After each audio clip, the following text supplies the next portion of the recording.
We have something funny here. Let's take a look. We have the NDP pretending to have a plan for the future. Well, we have 7 votes in a minority parliament, which reflects... Committees, question period, like what? You won't be able to do much, really? Yeah, well, again, in a minority parliament where the minority government has... The reporters are cooking them. We just clicked on this and the reporters are already destroying them.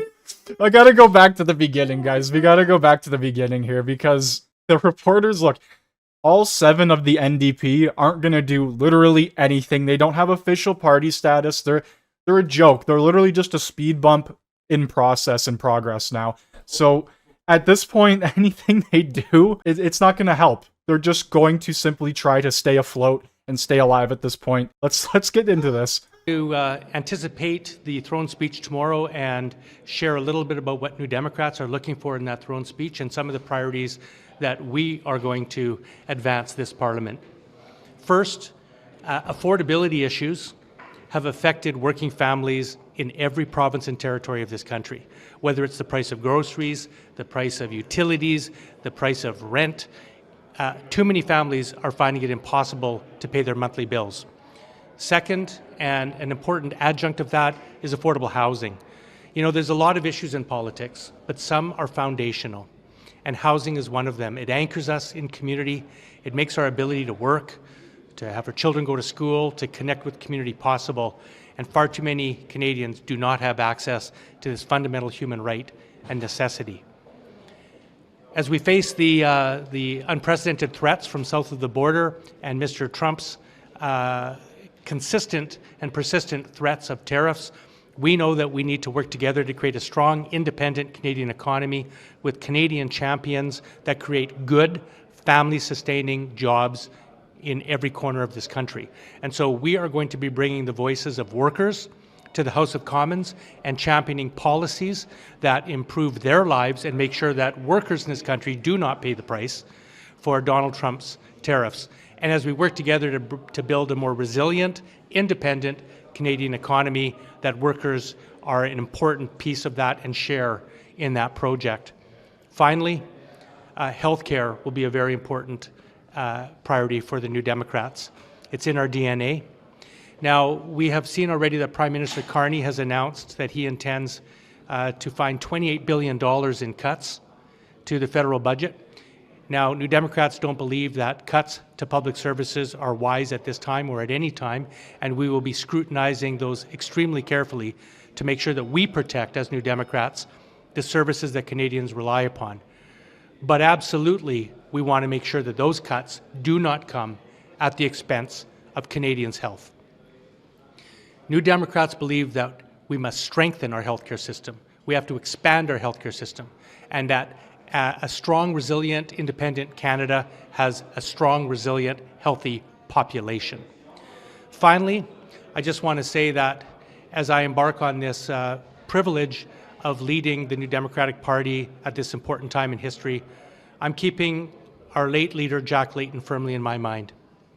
And he's someone that I'm going to use as a model as I move forward for whatever period of time I have as leader of this party. And I remember Jack saying that there were 2 very important things to remember. One is that it's every parliamentarian's first job to make Parliament work for Canadians. And second, he said that a good opposition doesn't just oppose, it proposes. And I'm going to keep those admonitions and those ideals and values firmly in my mind as we move forward. I'm now going to Find money, he said. Yeah, they're going to have to find new voters as well. Do you think the king is the best symbol to defend Canadian sovereignty? You know, I've heard from a lot of Canadians that inviting a hereditary monarch who is the head of state of a foreign country is not necessarily the best way for a modern democracy to express its independence and sovereignty, but that's a decision for Prime Minister Carney, and it's one that he would have to answer. I'd like to ask you, how are you going to accomplish anything in this Parliament when you don't have official party status? Well, we have 7 votes in a minority parliament. We have 7! Oh my god!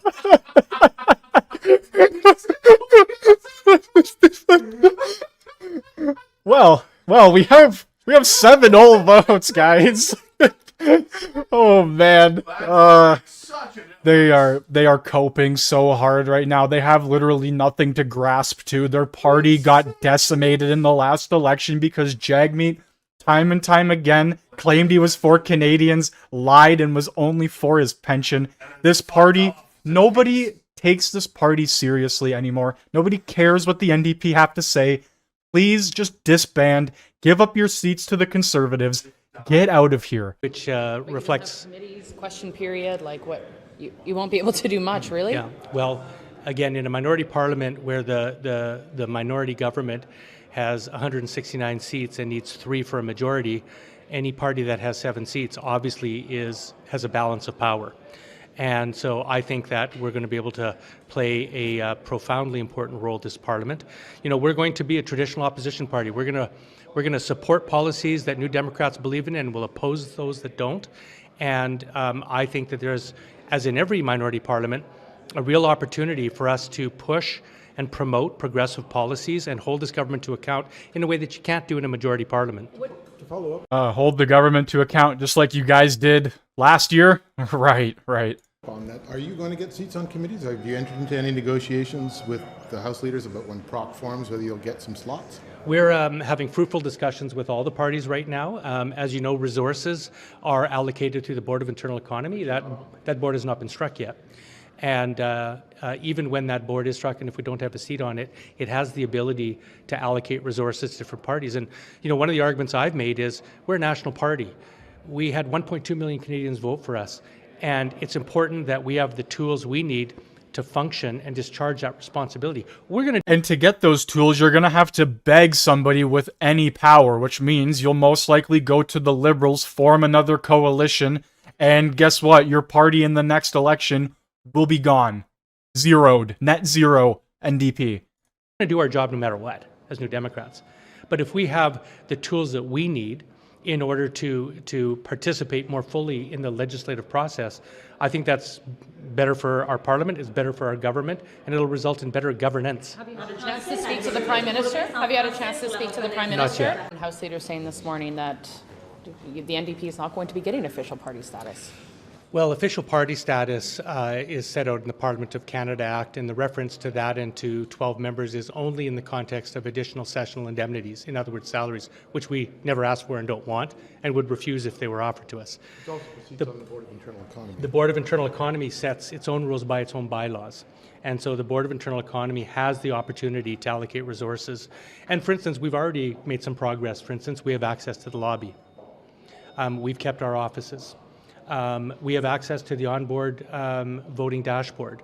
These are all little privileges that are only afforded to recognized parties, but we should be able to get those because it'll help us do our job better. Last question. Did you request from either the House Leader or the Prime Minister's office to become a recognized party or official party status, even though you didn't hit that 12 seat threshold? Yeah, it's something that we from the very beginning said was a possibility. As you may know, this is done all the time in provinces across this country. It's happened, by my research, at least 10 times. Every party has done it. Conservatives have relaxed the number for Liberals. Liberals have relaxed them for New Democrats. New Democrats have relaxed them for Greens. Even CAQ relaxed the number for the Parti Québécois and Solidaire. So this is very common in Canadian politics, depending on the makeup of a parliament, to adjust the number that's required for official party status. So, you know, we inquired about that. The government doesn't seem interested in that, but what we're mostly interested in is just getting resources that we need that'll allow us to carry the voices of Canadians more effectively to this House of Commons, which I think is very important. If you don't get that, Mr. Davies, what are you prepared to do? Like, are you going to I'm not going to negotiate in public, and I'm not going to deal with hypotheticals. I mean, all I can tell you is there's very fruitful discussions going on between our party and all the parties, and we'll continue to carry on those discussions, and we'll let you know what happens as we come to agreement or not. Thanks. Fruitful conversations with every party, but he just said that he hasn't spoke to Mark Carney yet, so how fruitful can these conversations be? So yes, I think that as a G7 country, we should have a budget in the coming weeks. I think it's really strange not to say that we can wait for the fall. And the federal government was already planning a budget last spring, so I don't know why we should wait.